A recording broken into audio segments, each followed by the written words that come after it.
Então hoje o Senhor Jesus está nos ensinando primeiro a perseverança na oração. Então realmente esse amigo que bate, que pede, Jesus está nos ensinando justamente a gente também perseverar nesse encontro com Deus, nessa oração, na intercessão e no pedido. E Jesus coloca aqui princípios espirituais justamente importantíssimos para que a gente guarde bem. O que ele diz ali? Portanto, porque ele conta essa pequena parábola e aí ele dá um ensinamento. O que ele quer dizer com essa parábola? Ele diz assim: portanto, pedi e recebereis, procurai e encontrareis, batei e vos será aberto. Pois quem pede recebe, quem procura encontra, e para quem bate se abrirá. Então aqui tem um princípio espiritual. Claro, a gente pode aplicar de uma maneira benigna em relação a Deus, mas também em relação ao mal na nossa vida.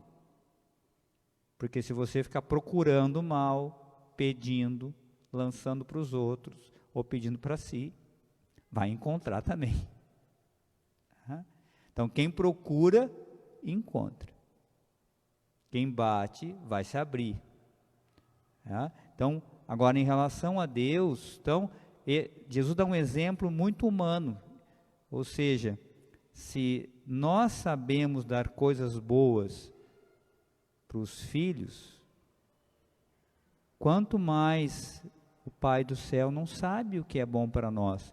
Então, se de fato a gente pedir, o Pai não vai dar uma coisa ruim se você pedir algo. Só que Ele vai dar aquilo que é bom, aquilo que realmente é necessário. Como você também faz com seus filhos, ou não? Se teu filho tem 2 aninhos de idade, ele te pedir quer pegar a faca para brincar, afiada, você vai dar? Não. Por quê? Porque aquilo vai fazer mal para ele. Ou se ele quiser botar o dedinho na tomada 220, você vai deixar ele botar?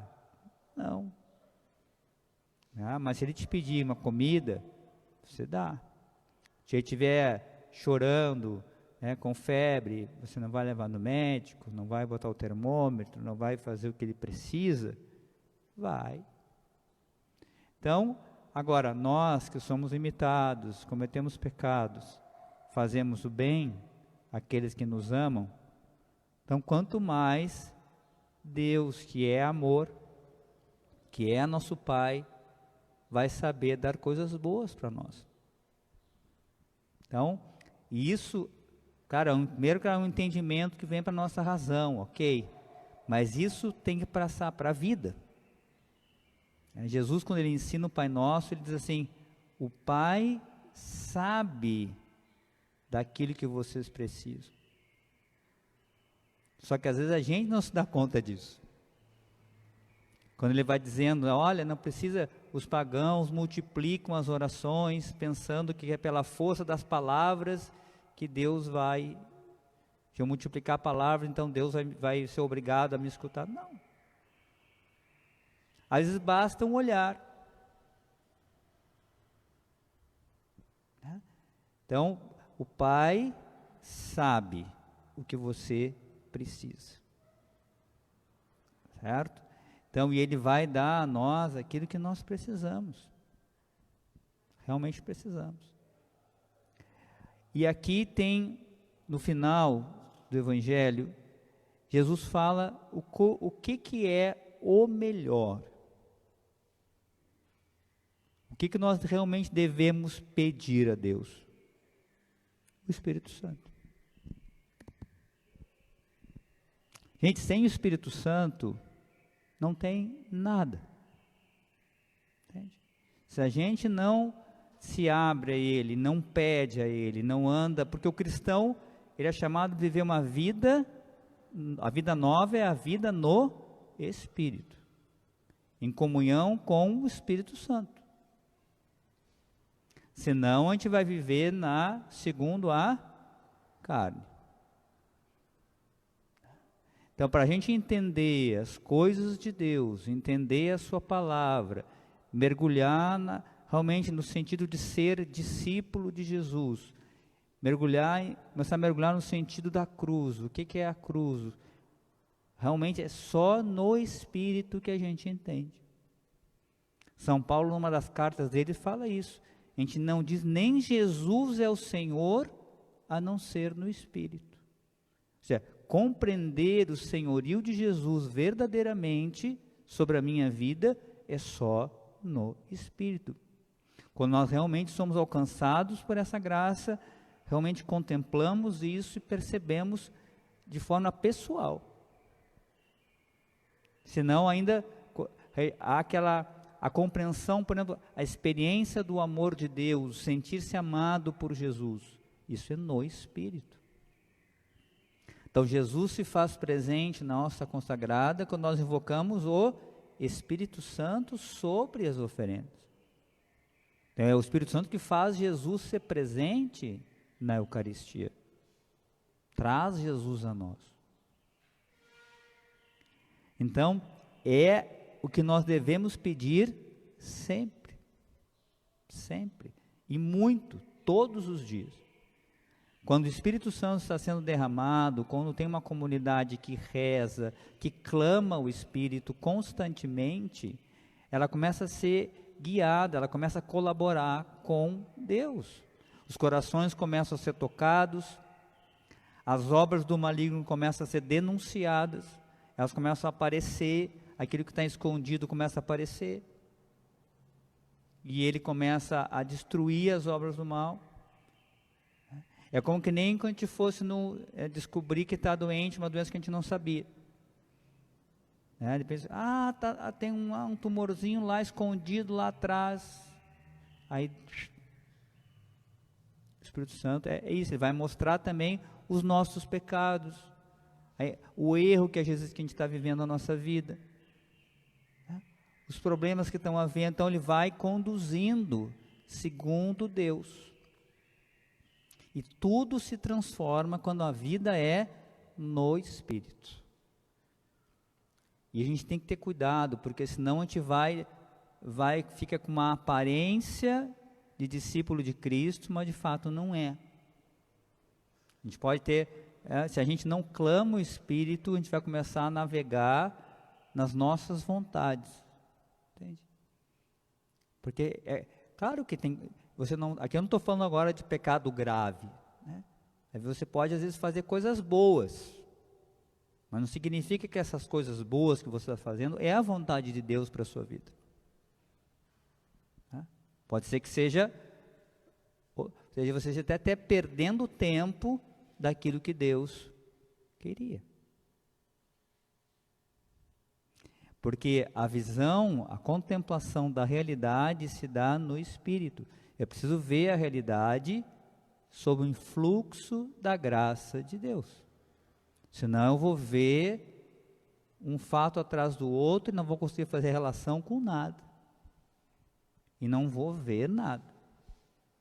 Vou só ver fatos e vou ainda dizer assim, não, isso aqui não tem nada a ver com isso. Não vou conseguir ver aqueles sinais de Deus, né, na minha vida. Isso eu vou poder ver no Espírito. Então, esse evangelho de hoje nos confirma um desejo de Deus, que Deus já está suscitando em nossa comunidade. Ou seja, nós precisamos e rezamos todos os dias agora nas missas para quê? Para que haja um grande Pentecostes. E é isso. E o que Jesus disse? Quanto mais o Pai do céu dará o Espírito Santo àqueles que o pedirem. Então, se nós como comunidade começamos a pedir a Deus, ao Pai, que derrame o Espírito Santo, Ele vai derramar, já está derramando. E toda a obra de Deus precisa, então, para que ela aconteça, primeiro precisa acontecer isso. Senão a gente vai fazer como a Marta fez.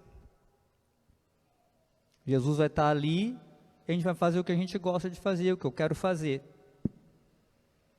E Jesus fica falando para quem? Para ninguém. A gente precisa, realmente, a obra de Deus começa. Quando é que a missão da igreja começou verdadeiramente? Aonde? Em Pentecostes. Quando é que eles começaram a anunciar e os milagres começaram a acontecer? O que Jesus disse para eles? Fiquem em Jerusalém até vocês serem revestidos da força do alto. As graças aconteceram a partir do derramamento do Espírito Santo. E a partir dali, então, a igreja é conduzida até hoje pela ação do Espírito Santo. E o cristão, individualmente, também precisa ser. Então, vamos intensificar. Peça para a sua família, peça para o seu matrimônio, peça para a sua casa, peça todos os dias. Como diz aqui, Deus vai derramar. E vamos pedir, eu peço que vocês também peçam para a nossa comunidade. Peçamos todos os dias a Deus, que derrame o seu Espírito Santo sobre nós, de uma forma abundante, para que haja de fato, como nós pedimos, para que as maravilhas que Ele realizou no início do Evangelho, se realizem agora, novamente. Porque, gente, é o que nós precisamos. É o que nós precisamos. É o Espírito Santo, quando ele cresce e ele é elevado, a sua presença está agindo diretamente numa comunidade, os frutos já começam a acontecer. Não tem como ser diferente. Se ele não está sendo clamado e nós estamos fazendo só a nossa vontade, tranca tudo. Tudo. Começa a haver desunião, começa a haver briga, começa a ver isso, começa a ver aquilo outro. Por quê? Porque não é o Espírito de Deus que está reinando. Porque aonde há o Espírito de Deus reina, o que há? O que reina quando o Espírito de Deus reina? O perdão, a reconciliação, a amizade, a misericórdia. É o que aconteceu em Pentecostes. Todo mundo se entendia na mesma língua.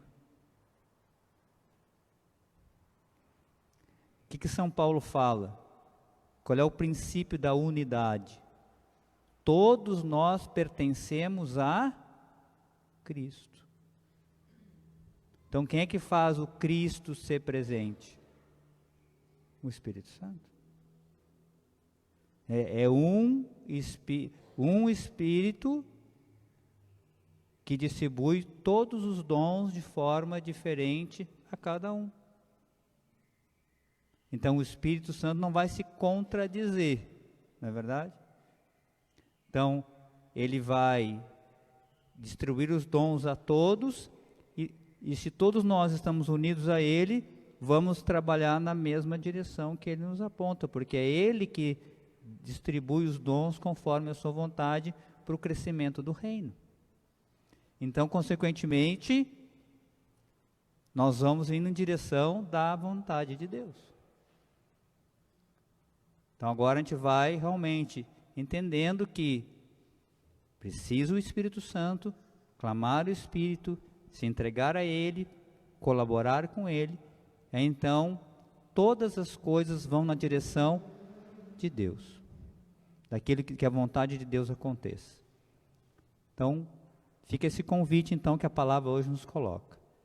Peça, vamos todos pedir e clamar, para que Ele se derrame de forma abundante, que nós possamos, que a comunidade possa acolher esses dons, colocá-los em prática de acordo com a sua vontade. Vamos agora fazer um momento de silêncio, acolhendo no nosso coração essa palavra e já pedindo a Deus esse derramamento do Espírito Santo na nossa vida.